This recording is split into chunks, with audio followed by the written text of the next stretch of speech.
Tricked into selling his life to 3 mysterious women, he discovers the horrifying truth. Boone Whitmore's life savings, his dream of a fresh start, shattered in a single, chilling moment. 3 imposing women stood on the porch of his new farmhouse, like ancient sentinels, claiming not just the land, but him. "You're going to have sex with us, Boone," the tallest one declared, her smile a promise of both pleasure and peril. "All 3 of us. That's how this works." Welcome back to our channel, where we delve into the most captivating and unexpected tales of the frontier. If you're drawn to stories of courage, complex relationships, and the wild, untamed spirit of the open land, make sure to subscribe and hit that notification bell so you never miss an adventure. And don't forget to show your support with a super chat. It helps us bring you more incredible narratives like this one. The deed felt heavier than it should have in Boone Whitmore's weathered hands as he stared at the farmhouse that was supposed to be empty. 3 women stood on the porch like sentinels, their imposing frames casting long shadows across the wooden planks. The tallest, with arms that could wrestle a bull to the ground, stepped forward with a smile that didn't quite reach her cold blue eyes. "You must be the new owner," she said, her voice carrying the weight of someone accustomed to getting her way. But there was something else in her tone, something that made the hair on Boone's neck stand up. The other 2 women flanked her sides, equally tall and muscular, watching him with the intensity of predators sizing up their prey. Boone had traveled 3 days through rough terrain to reach this remote property. His life savings invested in what the seller, a charming but slippery fellow named Marcus Vance, promised was fertile land, perfect for cattle ranching. The isolation had been part of the appeal, a chance to start fresh away from the complications of town life. Now, standing in the dusty yard with these 3 strangers claiming his space, that isolation felt more like a trap. "Ladies, I think there's been some confusion," Boone said, keeping his voice steady despite the unease crawling up his spine. "This is my property now. I have the legal documents right here." He held up the deed, the official seal still crisp and new. The woman's smile widened, revealing teeth that seemed too sharp for comfort. "Oh, we know exactly who you are, Boone Whitmore. We've been expecting you." The way she said his name sent a chill through him. How did she know who he was? Marcus had assured him the transaction was private, that no one else knew about the purchase. "We've been living here for quite some time," the second woman spoke up, her voice deeper than her companions. "Taking care of the land, keeping it warm," she emphasized the last word in a way that made Boone's stomach tighten with an emotion he couldn't quite name. The third woman, a redhead with freckles that dotted her powerful shoulders, let out a low laugh. "The previous owner made certain arrangements with us before he left. Arrangements that don't just disappear because of a piece of paper." Boone felt the weight of their stares like physical pressure against his chest. These weren't ordinary squatters or confused neighbors. There was something deliberate about their presence, something calculated that made him question everything about his purchase. Marcus Vance had been eager to close the deal quickly, almost suspiciously so. Had he walked into some kind of setup? "What kind of arrangements?" Boone asked, though part of him dreaded the answer. The tall woman's eyes glittered with something that wasn't quite amusement. "The kind that involve you staying here with us, permanently." She paused, letting the words sink in before delivering the blow that would change everything. "You're going to have sex with us, Boone. All 3 of us. That's how this works." The words hit him like a physical blow, not from desire, but from the sheer audacity and threat they carried. This wasn't seduction. This was something else entirely, something that made his hand instinctively move toward the rifle on his horse. But what exactly was he walking into? And why did he have the sinking feeling that his deed might not be worth the paper it was written on? Boone's hand froze halfway to his rifle as the implications of the woman's words sank in. This wasn't some crude proposition from lonely frontier women. The way they stood, the confidence in their voices, the casual mention of arrangements with Marcus Vance. Everything pointed to something far more complex and dangerous than simple intimidation. "I don't know what kind of game you're playing," Boone said, forcing steel into his voice despite the uncertainty churning in his gut. "But I paid good money for this land, and I'm not going anywhere." He dismounted slowly, keeping his movements deliberate and non-threatening while maintaining eye contact with the leader. The tall woman chuckled, a sound devoid of warmth. "Game? Oh, Boone, this isn't a game at all. This is business." She gestured toward the farmhouse with a sweep of her muscular arm. "See, the man who sold you this property owed us something. A debt that doesn't disappear just because he ran off with your money." The redhead stepped forward, her boots heavy on the porch steps. "Marcus Vance made promises he couldn't keep," she explained, her voice tinged with bitterness. "Said he'd work the land with us, be our partner in more ways than one. When that didn't work out, he promised us the next owner would honor his commitments." Her green eyes fixed on Boone with unsettling intensity. "That would be you." Boone felt the first real stab of panic. Marcus Vance. That was the seller's name. Though the man had introduced himself as simply Mark, the details seemed too specific to be a lie, too personal. How much did these women actually know about his transaction? "Even if that's true, which I doubt," Boone countered, trying to sound more confident than he felt. "No man can make promises on behalf of someone else, especially not those kinds of promises." The second woman, darker-haired and broader through the shoulders than the others, laughed. "You really don't understand how things work out here, do you? When you're this far from civilization, from law, from any kind of help, traditional rules don't apply. We make our own arrangements." The way she emphasized arrangements made Boone's skin crawl. He was beginning to understand that this wasn't just about money or property disputes. These women had created their own system, their own form of control, and somehow his purchase had walked him directly into their web. "The deed is legal," Boone insisted, though his confidence was wavering. "Filed with the territorial office, witnessed, sealed. Whatever Marcus Vance promised you personally has nothing to do with me." The leader's smile finally faded, replaced by something colder and infinitely more dangerous. "Legal documents mean nothing out here when you're 3 days from the nearest sheriff and even further from anyone who might care what happens to a stranger." She took a step closer, and Boone was struck by just how imposing she was, easily 6 feet tall with arms that spoke of years of hard physical labor. "Besides," the redhead added, "we have our own paperwork, contracts Marcus signed, agreements that specifically mentioned the transfer of obligations to any future owner." She pulled a folded paper from her pocket, and Boone's heart sank as he recognized what looked like official letterhead. The pieces were falling into place, creating a picture that made Boone's investment seem less like a business transaction and more like an elaborate trap. Had Marcus Vance sold him into some kind of arrangement deliberately? Was this whole property sale a setup to deliver him to these women and whatever scheme they were running? But there was something else in their demeanor, something he couldn't quite identify beneath the intimidation and threats. He sensed something almost like longing, as if this wasn't entirely about control or money. The way the leader's eyes lingered on him, the subtle tension in the redhead's stance. There were layers to this situation he didn't understand yet, and that uncertainty terrified him more than any straightforward threat could have. The document the redhead held looked official enough to make Boone's mouth go dry. Even from several feet away, he could make out what appeared to be signatures and an official seal at the bottom. His mind raced through possibilities, each one worse than the last. Had Marcus Vance actually bound him to some kind of contract through the property sale?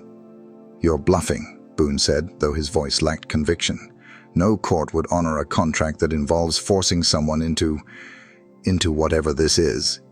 The dark-haired woman stepped off the porch, her boots hitting the ground with authority. "Who said anything about courts? We handle our own justice out here." She moved with the fluid confidence of someone who had never lost a physical confrontation, and Boone found himself taking an involuntary step backward. "My name is Helena," the leader said, her tone shifting to something almost conversational. "This is Ruth." She nodded toward the dark-haired woman. "And Magdalene." The redhead gave a small wave that somehow managed to be both friendly and threatening. "We've been waiting for you for weeks, Boone. Marcus described you perfectly." The casual use of his first name sent another chill through him. How much had Marcus told them? What other details about his life did they know? "Whatever Marcus told you about me, he had no right," Boone argued, trying to regain some control. "I bought this property in good faith, and I'm not bound by any agreements he made." Helena's expression softened slightly, and for the first time, Boone caught a glimpse of something vulnerable beneath the intimidating exterior. "Good faith," she repeated, almost wistfully. "That's refreshing." Marcus wasn't much for good faith, especially toward the end. She studied Boone's face with an intensity that made him uncomfortable. "You're different from him, quieter, more substantial." Ruth circled around to Boone's left side, moving like a predator, but with an odd gentleness in her eyes. Marcus was all charm and promises at first. Swept in here, talking about partnership, about building something together. 3 months later, he was already looking for an exit strategy. "He used us," Magdalene added, her voice carrying a hurt that surprised Boone. "Took advantage of our hospitality, our work, our—" She paused, searching for the right word. "Our affections." Then decided it was too much trouble, and ran off with the money from selling the land we improved. The pieces of the puzzle were starting to form a clearer picture, though it wasn't one that made Boone feel any safer. These women weren't just squatters or con artists. They had been betrayed by Marcus Vance. And now they saw Boone as either their salvation or their revenge. "So you see," Helena continued, moving closer until she was close enough that Boone could smell the faint scent of lavender soap on her skin.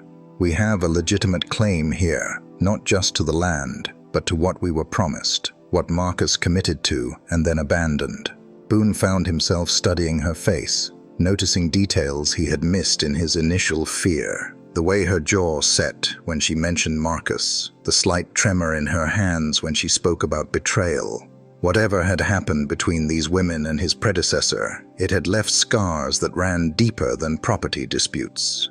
But there was something else in the way Helena looked at him, something that made his pulse quicken despite the dangerous situation. Was it possible that beneath all the intimidation and threats there was genuine attraction? And more unsettling still, was he beginning to feel it too?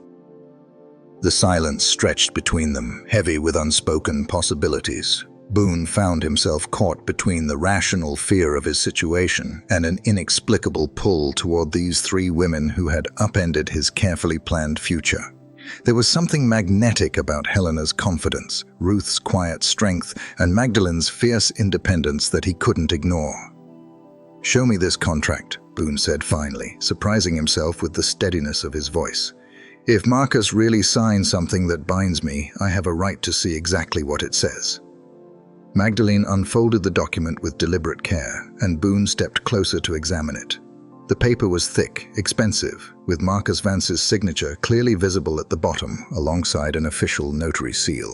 But as Boone read the terms, his confusion deepened rather than clearing. "This is a partnership agreement," he said, looking up at Helena, "for farming operations, profit sharing, and—" He paused at a particularly unusual clause. "Mutual support and companionship for all parties involved."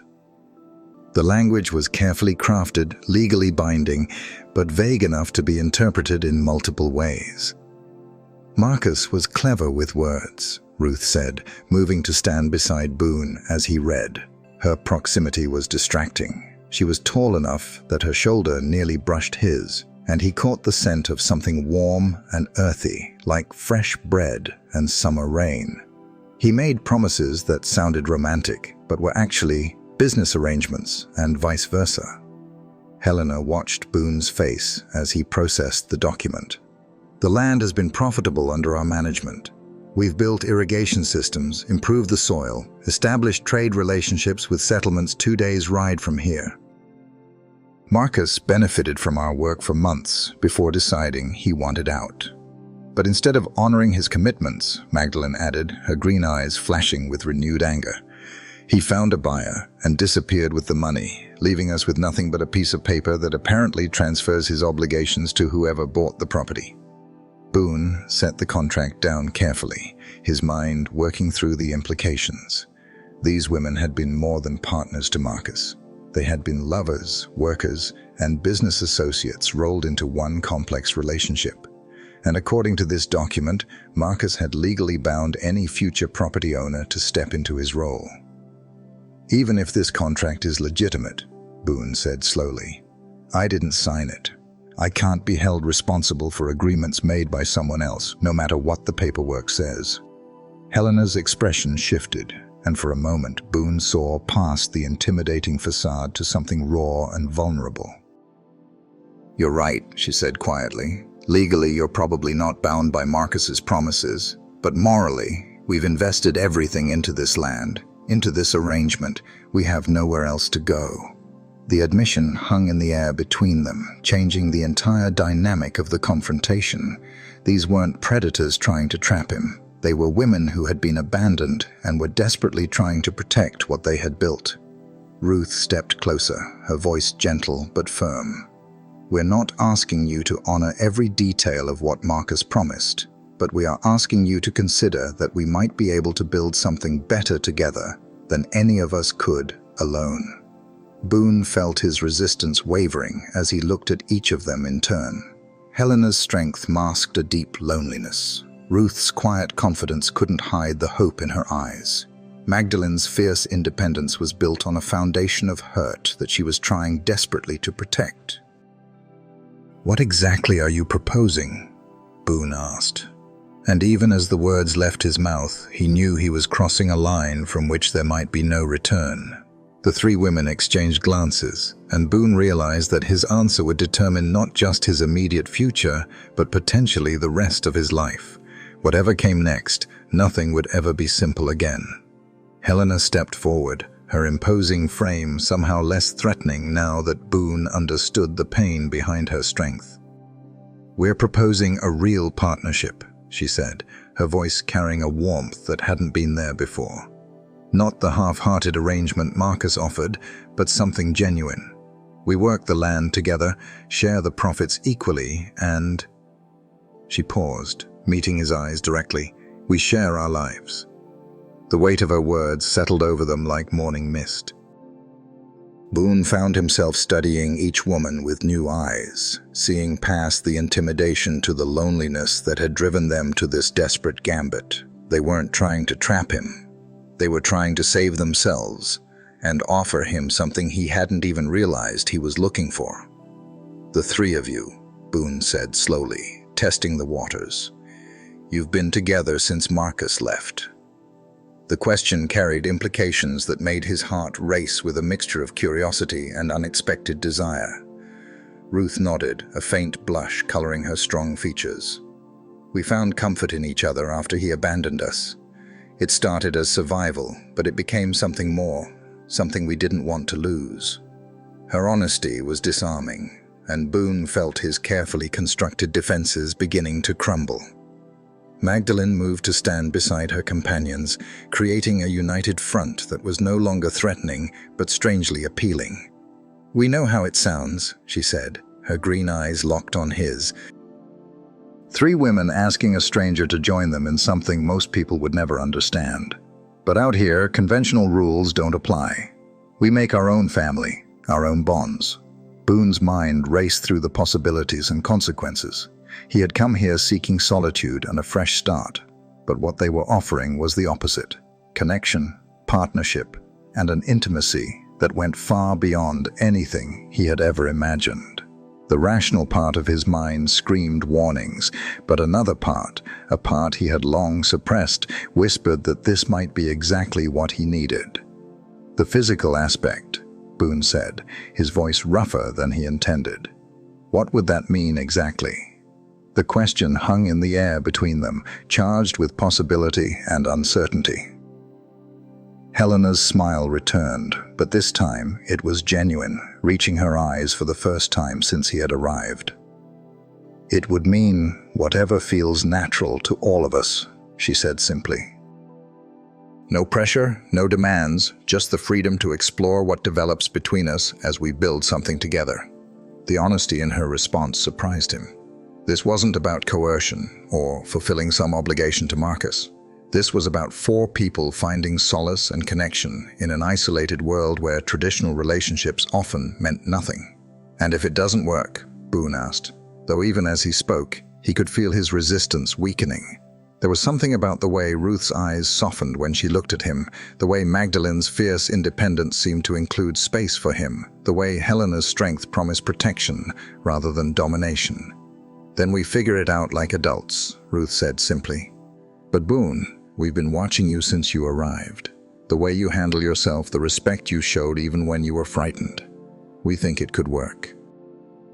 "We hope it will." The admission that they had been evaluating him just as much as he had been evaluating them somehow made the proposition feel more balanced, less like a trap, and more like an opportunity. But was he brave enough to take it? The afternoon sun cast long shadows across the farmyard as Boone weighed the most important decision of his life. Everything about this situation defied convention, challenged every assumption he had made about his future. And yet, he couldn't deny the pull he felt toward these three remarkable women who had turned his world upside down. "I need to see what you've built here," Boone said finally, his practical nature asserting itself even as his heart raced with possibility. "If we're talking about partnership, I need to understand what I'm partnering with." Helena's relief was visible, though she tried to hide it behind her usual confidence. "Of course." "Ruth, show him the irrigation system you designed." The pride in her voice when she spoke of Ruth's accomplishments was unmistakable, and Boone found himself drawn to the genuine affection these women shared for each other. As Ruth led him toward the fields, Boone was amazed by the sophistication of the water management system she had created. Channels carved with precision directed water from a natural spring to carefully planned garden plots and grain fields that showed signs of careful cultivation and impressive yields.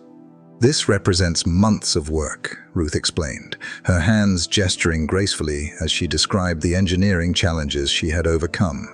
"Marcus took credit for it when traders came through, but every inch was planned and dug by us." The bitterness in her voice when she mentioned Marcus was matched by the pride she took in her creation. Magdalene joined them as they toured the livestock areas, where healthy cattle grazed in well-maintained pastures and a small but productive chicken coop provided fresh eggs. "We've established trade relationships with 3 different settlements," she explained, her business acumen evident in the way she discussed profit margins and seasonal planning. "The operation is not just sustainable, it's thriving." Boone found himself genuinely impressed by what the 3 women had accomplished. This wasn't just a farm. It was a carefully planned and expertly managed operation that had the potential to support all of them comfortably. More than that, it represented a level of cooperation and shared vision that he had never experienced. "The house," Helena said as they returned to the main building, "has 4 bedrooms. We've been using 3, but we always hoped—" She trailed off, leaving the implication hanging in the air between them. As they entered the farmhouse, Boone was struck by the warmth and comfort of the space. It wasn't luxurious, but everything was well crafted and carefully maintained. The kitchen was large enough for communal cooking.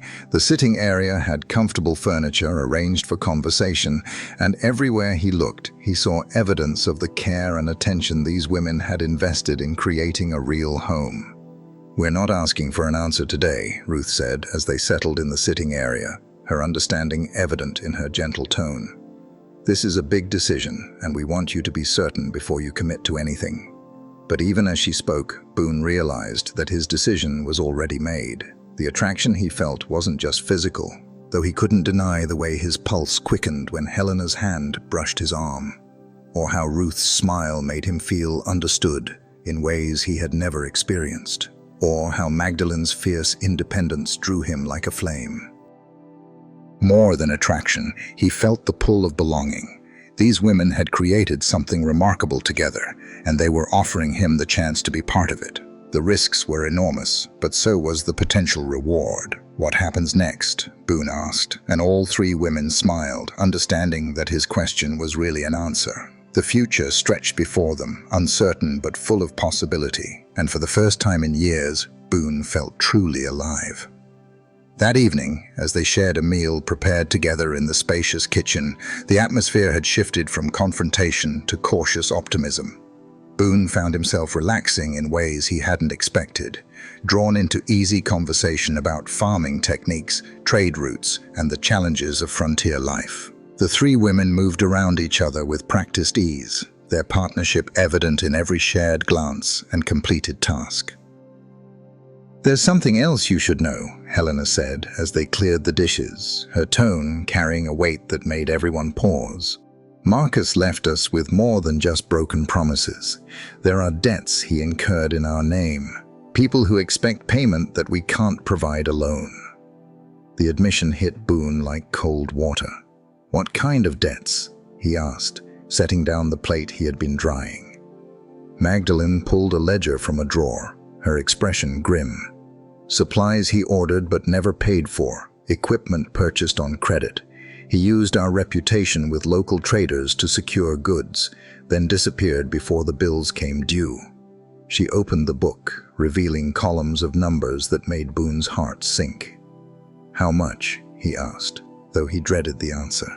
"Enough to ruin us if we can't pay," Ruth said quietly. "The traders have been patient because they know our work is good, but patience has limits.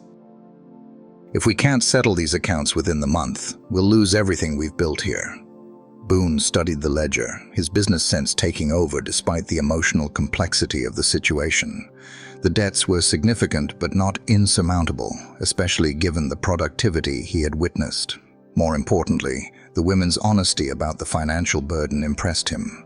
They could have hidden this information until after he committed, but instead, they were laying all their cards on the table. "Marcus really did a number on you," Boone said, his anger at the absent man growing. "But these numbers, they're manageable with the right approach." He looked up to find all three women watching him. "I have capital from selling my previous holdings, enough to settle these debts and invest in expanding the operation." The relief on their faces was immediate and overwhelming. Helena's composure finally cracked, tears she had been holding back for months finally spilling over. Ruth reached for his hand, her grip firm and grateful. Magdalene simply nodded, but her eyes spoke volumes about what his offer meant to them. "But I have conditions," Boone continued, his tone growing serious. "If we're doing this, we're doing it right. Legal partnership papers, clear agreements about responsibilities and decision-making." And he paused, meeting each of their gazes in turn.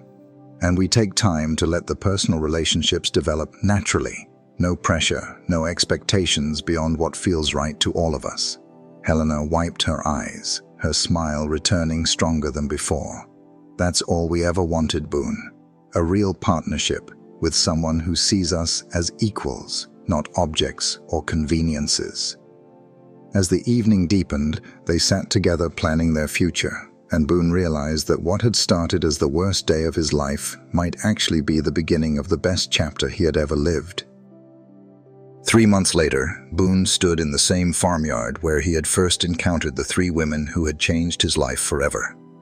The operation had expanded beyond their wildest expectations, with new livestock, improved irrigation, and trade agreements that stretched across 3 territories. More importantly, the 4 of them had found a rhythm that worked both professionally and personally. Helena had become his closest confidant in matters of business strategy, her natural leadership complementing his financial acumen.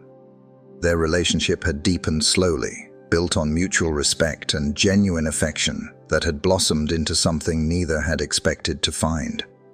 Ruth's gentle wisdom and innovative thinking had made her indispensable as a partner, and the quiet moments they shared working together had developed into a connection that felt as natural as breathing. Magdalene had been the most cautious about opening her heart again, but her fierce loyalty and passionate spirit had eventually won out over her protective instincts. The morning she had first kissed him, spontaneous and unplanned as they worked side by side repairing fence posts, had marked a turning point for all of them. The arrangement that had seemed so impossible on that first day had evolved into something beautiful and functional. They had created their own family, their own rules, their own definition of love that worked for all four of them. There were challenges, certainly. Jealousy to navigate, decisions to make collectively, and the constant awareness that their lifestyle would never be accepted by conventional society. But the rewards far outweighed the difficulties. The legal papers had been drawn up and signed, creating an official partnership that protected all of their interests. The debts Marcus had left behind were settled, and the farm now operated in the black, with healthy profits that they reinvested in both the business and their shared home. More rooms had been added to accommodate their growing success, including a proper office where they managed their expanding trade relationships. Boone had never been happier.